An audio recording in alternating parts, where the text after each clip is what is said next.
71 সালে এদেশের মানুষ ছিল পাকিস্তানকে ছিঁড়া লুঙ্গি পরা, ছিঁড়া জামা কাপড় পরা মানুষগুলো সেদিন পাকিস্তানের। আজকে আমরা যেটা বলতে চাই, গত 17 বছরের আমাদের যে নির্যাতন, এই নির্যাতনের ফলে 24শে জুলাই হয়েছে, বিপ্লব হয়েছে। 20 দিনে যুদ্ধ করে ইতিহাসে আপনি নাম লিখবেন আর অতীতের ইতিহাস আপনি মুছে ফেলতে চান, এটা কোনোদিন হতে পারে না। সেদিন অনেক রাজনৈতিক দল বাংলাদেশে ছিল, আমরা এটাও দেখেছি, মুরব্বীদের কাছে শুনেছি, তারা সেই আওয়ামী লীগ নামক যে রাজনৈতিক দল, তারা কলকাতায় আমোদ ফুর্তি ব্যস্ত ছিল, লাল পানি নীল পানি নিয়ে ব্যস্ত ছিল।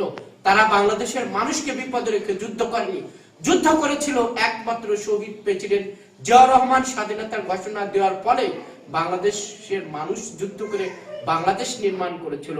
আমরা এটাও দেখেছি, গত 17 বছরে শেখ হাসিনা মুক্তিযুদ্ধের দোকান খুলে বাংলাদেশকে অপমান অপদস্থ বাংলাদেশের মানুষকে বিভক্ত করার চেষ্টা করেছিল। কিন্তু মজার যে বিষয় সেটা হলো, শেখ হাসিনা তৎকালীন পাকিস্তানের 1500 টাকা নিয়ে তিনি তার পরিবার চলতেন এবং তার ছেলে প্রোডাকশন দেওয়ার জন্য সিএমএস হসপিটালে ব্যস্ত ছিলেন। অর্থাৎ আওয়ামী লীগ যারা মুক্তিযুদ্ধের দাবি করে তারা কখনো মুক্তিযুদ্ধ করেনি, তারা কলকাতায় পতিতা নিয়ে আমোদ ফুর্তি করেছে, লাল পানি নীল পানি খেয়েছে। এটা আমার কথা না, এখানে যারা মুরব্বী আছেন তারা ভালো করে জানেন। অতএব নাসিরউদ্দিন পাটোয়ারি, আপনাকে ইতিহাস থেকে শিখতে হবে। আপনি বলছেন জিয়াবাদ থাকবে না, বাংলাদেশে 18 কোটি মানুষের হৃদয়ে জিয়াউর রহমানের নাম। অন্য গ্রামে একটি প্রবাদ আছে, আপনারা জানেন, ঝড়ে বক মরে ফকিরে গ্রাম হতে পারে। আজকে বাংলাদেশের রাজনীতিতে দেখা যাচ্ছে অনেক ফকির আবির্ভাব হচ্ছে, সেই ফকিররা বিএনপিকে জ্ঞান দেওয়ার চেষ্টা করছে।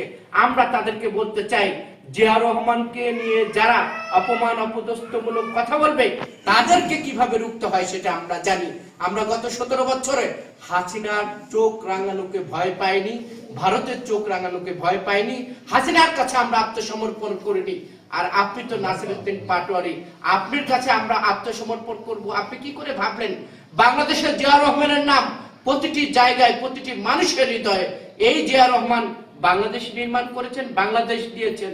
এই বাংলাদেশ নিয়ে যারা ষড়যন্ত্র করবে এবং জিয়া রহমানকে নিয়ে যারা ষড়যন্ত্র করবে তাদেরকে আমরা রুখে দেব। এই নাসিরউদ্দিন পাটোয়ারিকে বলতে চাই, তাহলে কি আপনি বলতে চান বাংলাদেশ নাসিরউদ্দিন করছেন? ইতিহাস থেকে আপনাদের শিখতে হবে। শেখ হাসিনা বাংলাদেশের মানুষকে অপমান অপদস্থ করার ফলে আজকে তাকে ভারতে যেতে বাধ্য হয়েছে।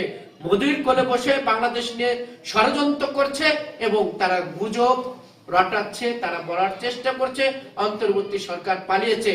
এই অপরাধী এবং গুজবকারীদেরকে যে যেখানে পাবেন তাদেরকে গ্রেফতার করবেন এবং পুলিশের হাতে দেবেন, আইন কেউ হাতে তুলে নেবেন না। আপনাদের উদ্দেশ্যে আমার যে কথা সেটি হলো, আমাদের দেশনায়ক তারেক রহমান বলেছেন যে এই দলে অরাজনৈতিক ব্যক্তি এবং অন্য কোনো দলের লোক যেন এই দলে অন্তর্ভুক্ত না হতে পারে। এই বিষয়গুলো আমাদের খেয়াল রাখতে হবে। 5ই আগস্টের বিকালের পরে যারা বিএনপি সেজেছেন তারা কিন্তু অপকর্মে মেতে উঠেছেন, যে দায়ভার আমাদের ঘাড়ে আসছে। আমরা এমনও দেখেছি, আমাদের এমপি ছিলেন রহমান, এই রহমানের আঁচলের তলে থেকে দুধ কলা খেয়ে তারা 5ই আগস্টের পরে বিএনপি সেজেছে। তাদেরকে বলতে চাই, বাংলাদেশ নামক যে বিএনপি দল, এই দলের প্রতিটি নেতা কর্মীর রক্তের ঘাম, পরিবারের যেই অন্যায় অত্যাচার পুলিশে করেছে, আপনারা অনেক সুবিধা নিয়ে আজকে বিএনপি সাজার চেষ্টা করেছেন। আপনাদের তালিকা করার নির্দেশও আমাদের দেশ তারেক রহমান দিয়েছে।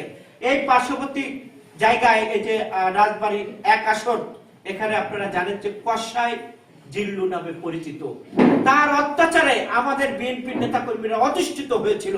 এই 2 অঞ্চলের যারা অন্যায় অত্যাচার করে আমাদের উপর জুলুম করেছে, আমাদের নেতাকর্মীদেরকে ভোট দিতে দেয়নি, আমাদের নেতাকর্মীদের ভোট সেন্টারে যেতে দেয়নি, তাদের তালিকাও করতে হবে, তাদেরকেও বিচারের কাঠগড়ায় দাঁড় করতে হবে। অনেকেই আমরা দেখেছি রহমানের আঁচলের নিচে থেকে, শেখ হাসিনার আঁচলের নিচে থেকে, জিল্লুর আঁচলের নিচে থেকে হাজার হাজার কোটি টাকার মালিক হয়ে তারা বিএনপি সাজার চেষ্টা করছে। তাদের তালিকাও আমরা দেশনায়ক তারেক রহমানের কাছে জমা দিয়েছি এবং দেশনায়ক তারেক রহমান বলেছে প্রতিটি ইউনিয়ন প্রতিটি ওয়ার্ডের থেকে এই তালিকা গ্রহণ করেন যারা আমাদেরকে ভোট দানে বাধাগ্রস্ত করেছে। আমরা এমনও দেখেছি, আমি ব্যক্তিগতভাবে সাক্ষী বুলবুল ভাই আছেন, এখানে যারা আছেন, আমি এই ইউনিয়নের ধানের শীষ প্রতীক নির্বাচন যার করেছিলাম, তার কারণে আমাদের প্রতিপক্ষ আওয়ামী লীগের সাথে মিল দিয়ে দেশি বিদেশি অস্ত্র নিয়ে আমাকে তারা না জাহির করার চেষ্টা করেছিল এবং আমাকে 3 দিন যাবত 10ই ডিসেম্বর আমাকে 3 দিন যাবত তারা প্রহর করেছে, শারীরিকভাবে নির্যাতন করেছে এবং আমাকে গুম করার চেষ্টা করছে। তাদেরকে বলতে চাই, যত বড় ক্ষমতাশালী ব্যক্তি হন না কেন, আপনাদের বিচার বাংলাদেশে হবে। কারণ আমাদের রক্তের উপর দাঁড়িয়ে মধুকলা খাবেন, দুধ খাবেন, অন্যায় করবেন, অত্যাচার করবেন। 17 বছরের সেই নির্যাতন আমরা সহ্য করছি, কিন্তু এখন আমরা এই নির্যাতন সহ্য করব না। আর যারাই এই পেতাত্তাদেরকে যারাই পুনর্বাসন করার চেষ্টা করবে, তাদের তালিকাও আপনারা করবেন, তাদের তালিকাও আমরা দেশনায়ক তারেক রহমানের কাছে দেব। দেশনায়ক তারেক রহমানের সিদ্ধান্ত নিয়েছে, অরাজনৈতিক ব্যক্তি, অন্য কোন দলের ব্যক্তি, কোন ব্যবসায়ী এবং গত 17 বছরে যারা আমাদের ভোট দিতে দেয়নি, ভোট দানে বাধাগ্রস্ত করেছে, তাদের তালিকা এখন খুঁজে খুঁজে বের করা হচ্ছে। সেটা হতে পারে আমার ভাই, হতে পারে আমার বন্ধু। দলের কাছে কোনো ভাই নাই, দলের কাছে কোনো বন্ধু নাই। দল আগে